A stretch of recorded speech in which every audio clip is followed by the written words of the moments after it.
कार्यक्रम के पुण्यार्चक हैं श्रमण संस्कृति पाठशाला के प्रेरणा स्रोत एवं मार्गदर्शन स्वर्गीय पंडित श्री रतनलाल जी बेनाड़ा की पुण्य स्मृति में बेनाड़ा उद्योग लिमिटेड आगरा श्रीमान नंदकिशोर, श्रीमती शांता देवी जैन पहाड़िया, प्रमोद नीना जैन, सुनील निशा जैन पुत्र पुत्रवधू, अंकित इति जैन पौत्र पौत्रवधू, अक्षत जैन पौत्र, आद्विक जैन आन्या जैन पड़पौत्र पड़पौत्री एवं समस्त पहाड़िया परिवार, फर्म ARL इंफ्राटेक लिमिटेड, अक्षत अपार्टमेंट्स प्राइवेट लिमिटेड, जयपुर। श्रीमान नरेंद्र कुमार जी, श्रीमती पुष्पा देवी जी, श्रीमान सुरेश कुमार जी, श्रीमती ललिता देवी जी, श्रीमान प्रदीप कुमार जी, श्रीमती मंजू देवी जी, श्रीमान अनिल कुमार जी, श्रीमती संजू देवी जी, रेहाबाड़ी गुवाहाटी असम। श्री प्रकाश पूनम, प्रतीक पायल, मिलिंद आहान, ईशा महक इम्फाल।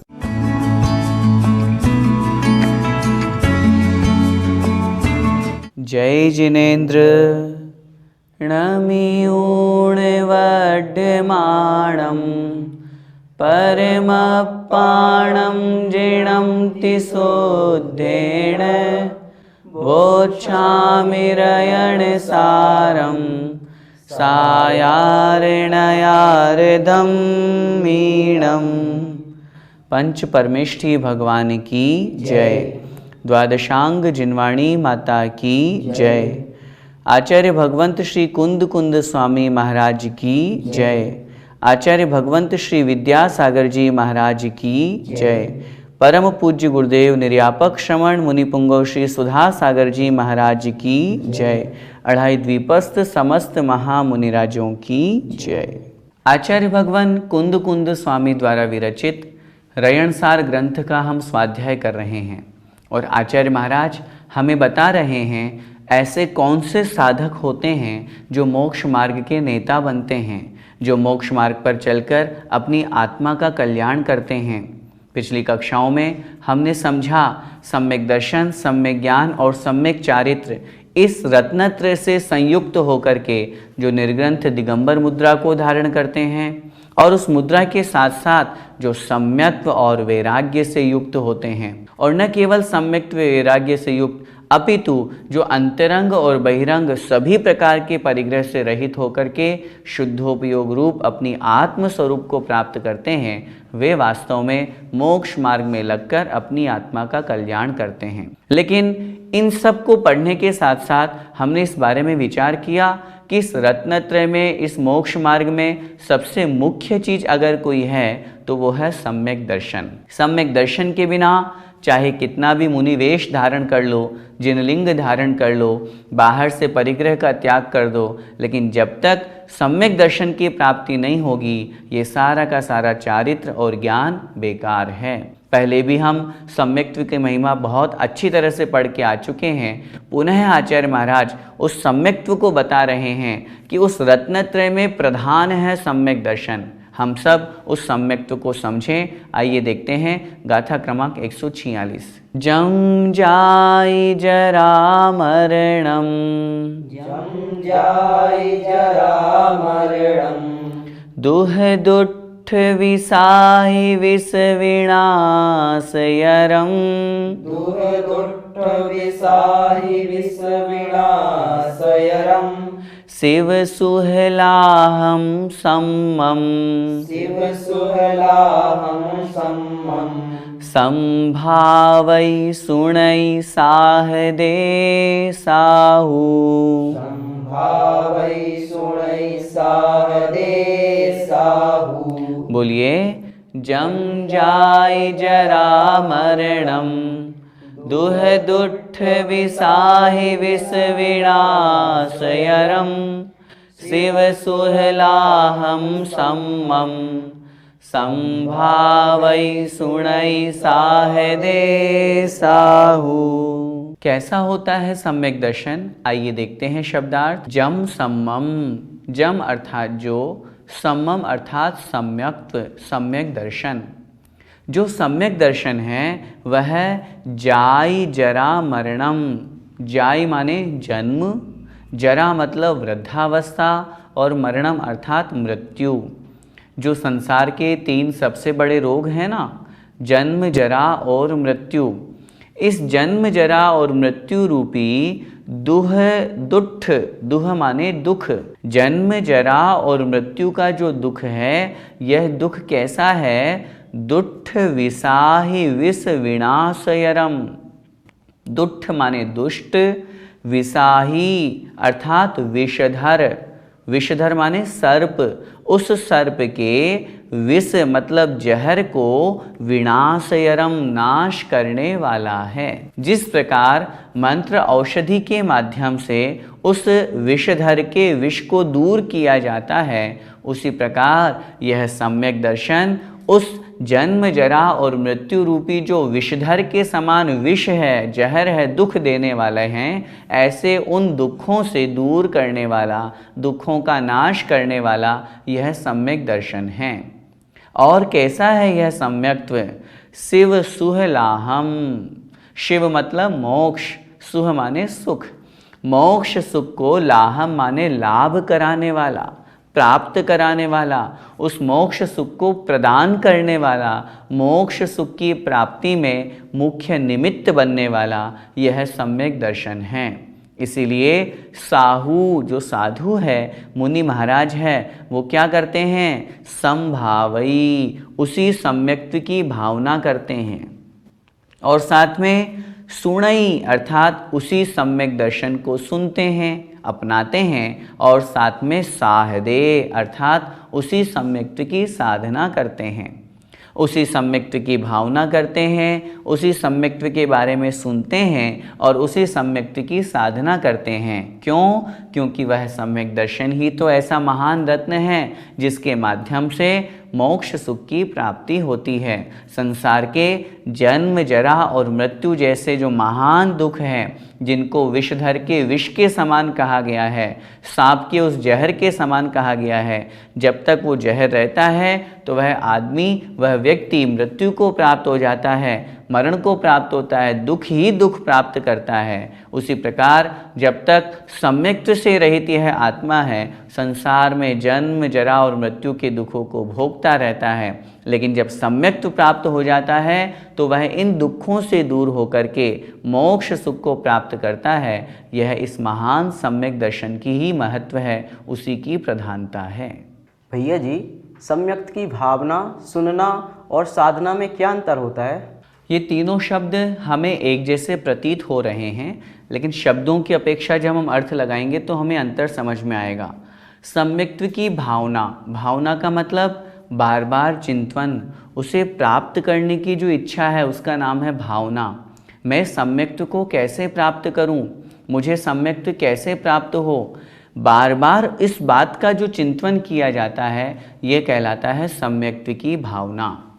सम्यक्त्व की भावना के साथ में अब सम्यक्त्व के बारे में सुनना, जहाँ से सुनने का तात्पर्य सिर्फ कानों से ही सुनना नहीं, सुनने का तात्पर्य है आगम के माध्यम से उसे समझना, गुरुओं के उपदेश के माध्यम से उसके बारे में समझना, उसके महत्व को समझना, ये कहलाता है सुनना। तात्पर्य ये है सम्यक्त्व के बारे में ही रुचि होना, जहाँ सम्यक्त्व की चर्चा हो, हाँ देखो मुझे तो सम्यक्त्व को प्राप्त करना है, इसलिए मुझे इसके बारे में सुनना बहुत आवश्यक है।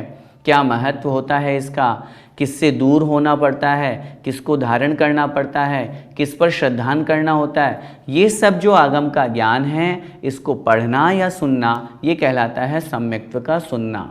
और फिर तीसरी बात है साधना करना, उस सम्यक्त्व प्राप्ति के लिए पुरुषार्थ करना, पुरजोर लग जाना। अब मुझे कैसे भी कैसे करके सम्यक्त्व को अंगीकार करना है, मुझे मिथ्यात्व से दूर होना है, ग्रहित मिथ्यात्व को छोड़ना है और ग्रहित मिथ्यात्व के साथ साथ अग्रहित मिथ्यात्व को भी समझ करके अपने आत्म स्वरूप को जानकर आत्मा और शरीर आदि पर पदार्थों के भेद विज्ञान को प्राप्त करना, ये कहलाता है उस सम्यक्त्व की साधना। आचार्यों ने उदाहरण दिया, जैसे किसी व्यक्ति का कोई प्रिय पुत्र है या कोई प्रिय वस्तु है, वो खो गई, वो कहीं चली गई, गुम गई, तो अब वो निरंतर क्या करता है, उसके लिए प्रयास करता है, सोचता है वो मुझे कैसे मिलेगी, कैसे मिलेगी, कैसे मिलेगी। और फिर जैसे उसके बारे में कोई चर्चा होती है, हाँ मैंने उसको वहाँ देखा था, तुरंत उसे और रुचि जागृत होती है, वो सुनना चाहता है उस वस्तु या उस व्यक्ति के बारे में, और फिर सुनने के साथ साथ वो पुरुषार्थ करता है, अच्छा वहाँ मिल सकती है, वो वहाँ चला गया होगा, मैं उसे वहाँ ढूंढता हूँ। तो इस तरह से ये एक प्रोसेस होती है, ये एक प्रक्रिया है। इसीलिए आचार्य महाराज इस गाथा में कह रहे हैं, वे योगी, वे साधु महाराज जो हैं, वे उस सम्यक्त्व को ही साधना करते हैं, सम्यक्त्व की भावना करते हैं, सम्यक्त्व के बारे में सुनते हैं। तात्पर्य ये है, वो अन्य पर पदार्थों में, अन्य वस्तुओं में, राग द्वेष आदि में अपने उपयोग को नहीं लगाते। अपना चिंतन उस रत्न को ग्रहण करने में, उसकी भावना में, मेरे सम्यक दर्शन में कहीं कोई दोष तो नहीं लग रहा, इस तरह की भावना करते हुए निरंतर अपना अभ्यास उसी सम्यक्त्व की ओर रखते हैं। और उस सम्यक्त्व की महिमा क्या गाएं? देवताओं के द्वारा, अहमिंद्रों के द्वारा, गणधरों के द्वारा भी ऐसा महान सम्यक्त्व पूजा जाता है। देखते हैं अगली गाथा।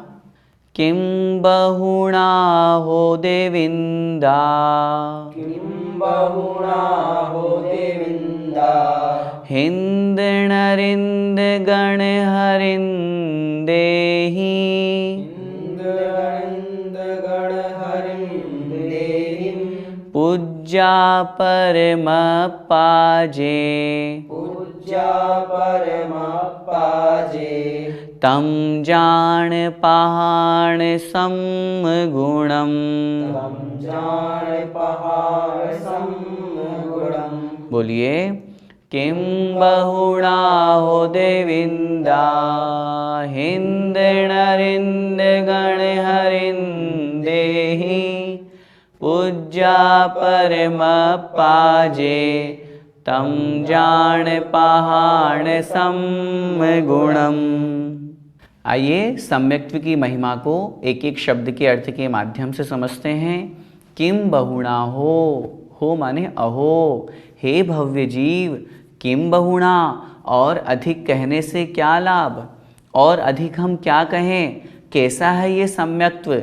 जे अर्थात जो, परमप्पा अर्थात परमात्मा, जो परम आत्म स्वरूप को जिन्होंने प्राप्त कर लिया है, ऐसे जिनेंद्र भगवान, और साथ में देविंदा, हिंद नरिंद गण हरिंदेहि, देविंद अर्थात देवेंद्रों के द्वारा, यहाँ से निकलेगा अहिंद अर्थात जो, अहि माने होता है सर्प, नागेंद्रों के द्वारा।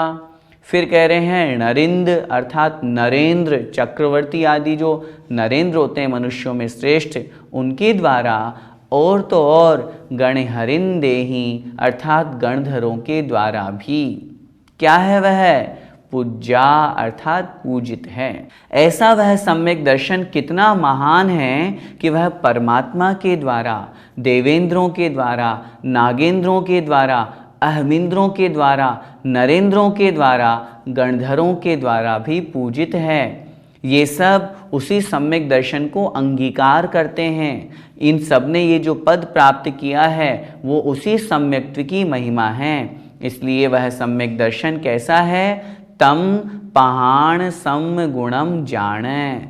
तम अर्थात उसको, उस सम्यक्त्व गुण को, पहाण सम गुणम, सम गुणम पहाण अर्थात सम्यक्त्व गुण में, सम्यक्त्व गुण जो है वो पहाण अर्थात प्रधान, मुख्य, जान मतलब जानना चाहिए।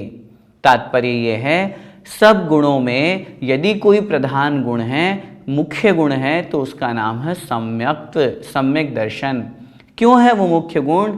परमात्मा भी परमात्मा बनने से पहले उस सम्यक्त्व को धारण किए हैं, तब परमात्मा बने हैं। गणधर भी उस सम्यक दर्शन की पूजा करते हैं। पूजा का तात्पर्य है उसको अपनी आत्मा का श्रृंगार बनाते हैं, अपनी आत्मा में उसे सुशोभित करते हैं। चाहे देवेंद्र हो, चाहे नागेंद्र हो, चाहे चक्रवर्ती हो, पूरे तीनों लोकों में अगर कोई महान गुण है, प्रधान गुण है, तो वह है सम्यक दर्शन। इसलिए उस महान सम्यक दर्शन को हमें प्राप्त करने का निरंतर प्रयास करना चाहिए। भैया जी, परमात्मा बनने में सम्यक्त्व की क्या भूमिका है? इसी ग्रंथ में हम पहले 3 आत्माओं के बारे में पढ़ के आए हैं, बहिरात्मा, अंतरात्मा और परमात्मा। आप पूछ रहे हैं परमात्मा बनने में सम्यक्त्व की भूमिका, तो जरा ये तो सोचिए कि वो परमात्मा पहले अंतरात्मा थी और वो अंतरात्मा पहले बहिरात्मा थी। बहिरात्मा से जब उसने मिथ्यात्व को छोड़ा और सम्यक्त्व को अंगीकार किया तब तो वो अंतरात्मा बनी। क्या अंतरात्मा बने बिना सीधे बहिरात्मा से परमात्मा बना जा सकता है? कतई नहीं, बिल्कुल ही नहीं, संभव ही नहीं है। जब तक सम्यक दर्शन प्राप्त नहीं होगा रत्नत्रय कहाँ से आएगा, मोक्ष मार्ग कैसे बनेगा? और तो और तीर्थंकर जैसे उस परम पद की प्राप्ति के लिए भी दर्शन विशुद्धि 16 कारण भावनाओं को भाना जरूरी है। उन 16 भावनाओं में सबसे पहली भावना है दर्शन विशुद्धि भावना। जब तक सम्यक दर्शन विशुद्ध नहीं होगा बाकी 15 की भावना कितनी भी भालो, तीर्थंकर पद की प्राप्ति, तीर्थंकर प्रकृति का बंध नहीं होने वाला। तीर्थंकर प्रकृति के बंध के लिए सम्यक्त्व का होना नियामक है, अनिवार्य है। कहने का भाव यही है, उस परम आत्म स्वरूप को प्राप्त करने में सम्यक दर्शन महत्वपूर्ण भूमिका निभाता है। सम्यक दर्शन के बिना यह आत्मा संसार में अनादिकाल से भटक रही है और मिथ्यात्व से युक्त होने के कारण अनंत काल तक भटकती रहेगी। जब तक सम्यक्त्व प्राप्त नहीं होगा भटकती रहेगी, ये मान के चलिए। और जब सम्यक्त्व प्राप्त हो जाएगा तो वह आत्मा अंतरात्मा बन गई और मोक्ष मार्ग में लगकर अपने आप को वह परमात्म स्वरूप में स्थापित कर लेता है। यही इस सम्यक्त्व का मुख्य कार्य है। तो आज की इस कक्षा में हमने सम्यक्त्व की महिमा समझी। सम्यक्त्व एक ऐसा गुण है, एक ऐसा रत्न है जिससे यह आत्मा परमात्मा बनने की तैयारी करता है, जिससे यह आत्मा संसार के जन्म जरा और मृत्यु, ये जो 3 सबसे बड़े दुख हैं, इनसे रहित होता है, जिससे यह आत्मा मोक्ष सुख को प्राप्त करता है। ऐसे उस महान सम्यक दर्शन के बारे में आज की कक्षा में हमने समझा। तीनों लोकों में, तीनों कालों में अगर कोई सर्वश्रेष्ठ और सबसे प्रधान गुण है तो उसका नाम है सम्यक दर्शन। क्योंकि सम्यक्त्व के बिना कितना भी ज्ञान हो, कितना भी चारित्र हो, वो सम्यकपने को प्राप्त नहीं हो सकता। इसलिए हम सब उस सम्यक्त्व की महिमा को समझें, अपने जीवन का लक्ष्य बनाएं, मुझे सम्यक्त्व प्राप्त करना ही है। उस सम्यक्त्व को प्राप्त करके हम सब मोक्ष मार्ग में लगें और उस महान परम मोक्ष पद को प्राप्त करें। इसी मंगलमय भावना के साथ बोले द्वादशांग जिनवाणी माता की जय।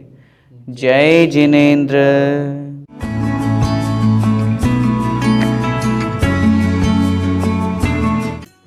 इस कार्यक्रम के पुण्यार्चक थे श्रमण संस्कृति पाठशाला के प्रेरणा स्रोत एवं मार्गदर्शन स्वर्गीय पंडित श्री रतनलाल जी बेनाड़ा की पुण्य स्मृति में बेनाड़ा उद्योग लिमिटेड आगरा। श्रीमान नंदकिशोर श्रीमती शांता देवी जैन पहाड़िया, प्रमोद नीना जैन, सुनील निशा जैन पुत्र पुत्रवधू, अंकित इति जैन पौत्र पौत्रवधू, अक्षत जैन पौत्र, आद्विक जैन आन्या जैन पड़पौत्र पड़पौत्री एवं समस्त पहाड़िया परिवार, फर्म ARL इंफ्राटेक लिमिटेड, अक्षत अपार्टमेंट्स प्राइवेट लिमिटेड, जयपुर।